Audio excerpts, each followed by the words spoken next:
Merhaba arkadaşlar, kanalımıza hoş geldiniz. Bugün sizler için Güzeller Güzeli Fahriye Evcen'in en güzel ve en özel karelerini sizler için hazırladık.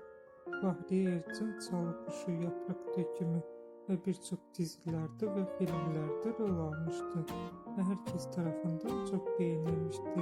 Biz de sizler için Fahriye Evcen'in en güzel ve en sempatik karelerini hazırladık.